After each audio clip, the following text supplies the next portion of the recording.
এই যে নাও, দুধটা খেয়ে নাও। কি ব্যাপার, এই দুধ খাবেন না, বিষ আছে। আরে কাজের মেয়ে এসব কি বলতেছে? এই দুধের ভিতর বিষ আছে মানে? আচ্ছা তুমি একটা কাজ করো, ওই পাশের রুমে ব্যাগটা রাখানো আছে, ব্যাগটা নিয়ে আসো তো। আচ্ছা ঠিক আছে, আনতাছি। দুধের মধ্যে বিষ আছে মানে? এই পিচ্ছি, এদিকে আয়। এই পিচ্ছি, তুই এসব কি বলতেছিস? স্যার আমি যা বলতাছি সব সত্যি কথাই বলতাছি। স্যার আপনি এই দুধ খাবেন না, এই দুধে বিষ মিশানি আছে। এই কাজের মেয়ে, তুই এসব কি বলতেছিস? এই দুধের ভিতর বিষ আসবে কোথা থেকে? এই দুধ তো আমার স্ত্রী আমাকে খেতে দিছে, তুই এসব কি বলতেছিস? স্যার ম্যাডাম এই দুধে বিষ মিশাই দিছে, আমি নিজের চোখেই দেখছি। এই চুপ কর। তুই যেটা বলতেছিস সেটা কি একবার চিন্তা ভাবনা করে বলতেছিস? এই পিচ্ছি শোন, তুই একদিন রাস্তায় পড়েছিলি, তোর থাকার মতো কোনো জায়গা ছিল না। এই ম্যাডামই কিন্তু তোকে রাস্তার থেকে এনে এই বাসায় ঠাই দিয়েছে, আর তুই কিনা সেই ম্যাডামের নামে উল্টাপাল্টা কথা বলতেছিস। আর শোন, তুই এখন যে উল্টাপাল্টা কথা বলতেছিস তার জন্য আমি তো কিন্তু শাস্তিও দিতে পারি, সেটা কি তুই জানিস? হ্যাঁ স্যার আমি জানি আপনি আমাকে শাস্তি দিতে পারেন, আর আমি এই কথাটা জানি না বুঝিয়ে বলছি। আপনি যদি আমার কথাটা না বিশ্বাস করেন তাহলে শুনেন। আমার আর এভাবে লুকিয়ে লুকিয়ে দেখা করতে একদম আর ভালো লাগতেছে না। তাহলে এখন কি করব বলো? কি করব মানে? তুমি তোমার স্বামীকে আমাদের রাস্তা থেকে সরিয়ে দাও। শোনো, একেবারে ঘুম পাড়িয়ে দাও। আরে রিয়াজ, তুমি এসব কি বলতাছো? ঘুম করার কি দরকার? শোনো রিয়াজ, আমি ওকে ডিভোর্স দিয়ে দিই, তাহলেই তো সব ক্লিয়ার।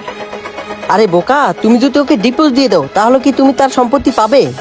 একটুও পাবে না, বরঞ্চ তুমি তার সম্পত্তি থেকে বঞ্চিত হবা। তার চেয়ে বরং তাকে তুমি গুম করে ফেলো, তারপরে তার সমস্ত সম্পত্তি হবে তোমার আর আমার। আমরা সারা জীবন সুখে সংসার করব। হ্যাঁ তুমি ঠিকই বলছো। না, ম্যাডাম পরক্রিয়া করে স্যারকে মারার চেষ্টা করতেছে, এটা আমি কখনোই হতে দেব না। আমি স্যারকে সব বলে দেব। শোনো, তুমি একটা কাজ করো, ও যখন ডিউটি করে বাসায় আসবে তখন তুমি ওর দুধের ভিতরে বিষ মিশিয়ে দিও। ও দুধ খেয়ে মরে যাবে, কেউ বুঝবেও না, জানবেও না। তারপরে দেখবা আমাদের পথের কাটা একবার ক্লিয়ার। ঠিক আছে, তুমি যা বলবা তাই হবে। ওকে ঠিক আছে, তাহলে কাল কি শুরু করে দাও। মানে আমার স্ত্রী অন্য কোনো ছেলের সাথে পরকীয়া করে? হ্যাঁ স্যার, ম্যাডাম পরক্রিয়া করে। আপনি যখন ডিউটিতে চলে যান তখন তাকে ফোন দিয়ে নিয়ে আসে, আর দুধের ভিতরে যে বিষ মিশিয়ে দিচ্ছে সেটা আমি নিজের চোখেই দেখছি। তারপরেও যদি স্যার আপনি আমার কথাটা বিশ্বাস না করেন, আপনি এই দুধটা না খেয়ে মরার মতন শুয়ে থাকেন, তাহলেই বুঝতে পারবেন। ঠিক আছে, আমি তাই করতেছি। আর আমি একজন আইনের লোক, আর আমার স্ত্রী কিনা আমার সাথে বেআইনি কাজ করতেছে।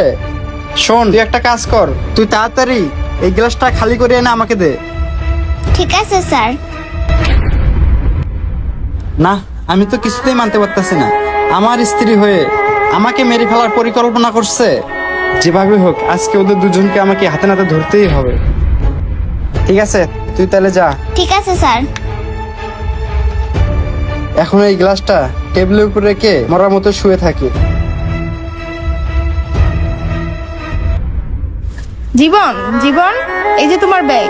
মনে হয় কাজ হয়ে গেছে, দেখি তো চেক করে। কাজ হয়ে গেছে। যাক, অনেক সাধনার পরে আজকে ওকে শেষ করতে পারলাম। একটা কাজ করি, আমার বাবুটাকে এখন কল দেই। হ্যালো রিয়াজ। হ্যাঁ বলো। বাবু, পথের কাটা তো একবারে ক্লিয়ার করে দিয়েছি। কি বলতেছো সত্যি? আসলে আমি বিশ্বাস করতে পারতাছি না তুমি যে এই কাজটা করবে। আরে হ্যাঁ বাবু, আমি সত্যি বলতেছি, ও একেবারেই মারা গেছে। তুমি একটা কাজ করো, তুমি তাড়াতাড়ি এখনই আমাদের বাসায় চলে আসো। আসতেছি। ঠিক আছে। কি ব্যাপার, রিয়াজকে কতক্ষণ আগে ফোন দিয়েছি, এখন আসতেছে না কেন? বাবু চলে আসছি। বাবু তুমি চলে আসছো? আরে তুমি তো খুব বুদ্ধিমতী, কত সহজেই কাজটা করে ফেললে জান। এই বুদ্ধিটা তো তোমারই ছিল। আরে তুমি এই বুদ্ধিটা দিয়েছিলে বলেই তো কাজটা করতে পারলাম। যা হয়েছে ভালোই হয়েছে। আচ্ছা কি করা যায় এখন? আমরা লাশটাকে কি করতে পারি? আরে এটা নিয়ে ভাবলে এত চলবে না। আমাদের বাসার পাশে একটি পুকুর আছে না, ওইখানে নিয়ে লাশটা ফেলে দিলেই হবে। গুড আইডিয়া, বেশি দেরি করা যাবে না, দ্রুত ধরো। জীবন, তুমি মারা যাওনি? জীবন, তুমি এখনো মরনি, তুমি বেঁচে আছো? না, এখনো মরিনি, তবে মরার মতো জিন্দা লাশ হয়ে শুয়েছিলাম। রিয়াজ, রিয়াজ।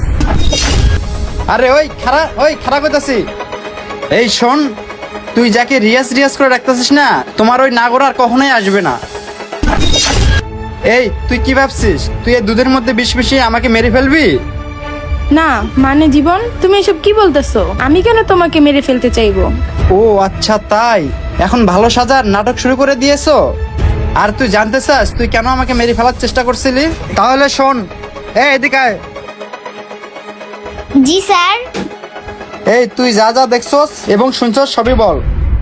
স্যার, ম্যাডাম অনেক দিন ধরে পরক্রিয়া করে, কিন্তু আমি আপনাকে সে কথা বলার সাহস পাইতেছিলাম না। কালকে যখন শুনলাম ম্যাডাম আপনাকে মাইরে ফেলার চিন্তা ভাবনা করতেছে, তাই আর আপনাকে না বলে থাকতে পারলাম না। এই তুই এটা কিভাবে করতে পারলি? এই তোর স্বামী ঘরে থাকা সত্ত্বেও তুই কিভাবে পরপুরুষ ঘরে আনতে পারলি? বল আমাকে। চুপ করে আছিস কেন? আরে আমি তো বুঝে গেছি তুই কিভাবে বলবি, কারণ তুই তো বেঈমান। তুই কখনোই এক পুরুষের আসক্ত না, তোদের মতো কিছু মেয়েদের হাজার পুরুষের প্রয়োজন। তোরে আমি কি দোষ দেব? দোষ তো আমার। তোর মতো মেয়েকে আমি না জেনে শুনে বিয়ে করছি। আর শোন, তুই যে আমাকে এই বিষ খাওয়া মারে ফেলতে চাইছিলি, এটা একটা আইনগত অপরাধ। আর তোকে আমি এই অপরাধে জেলের ভাত খাওয়াই ছাড়বো। জীবন, তুমি আমার শেষবারের মতো একটা সুযোগ দাও আমার ভুলটা শুধরে নেওয়ার জন্য। ক্ষমা? তোদের মতো মেয়েকে কখনোই ক্ষমা করা যাবে না। চল এখনই আমার সাথে থানায়। জীবন, শেষবারের মতো। জীবন বলে কোনো লাভ নেই, চল এখন আমার সাথে থানায় চল।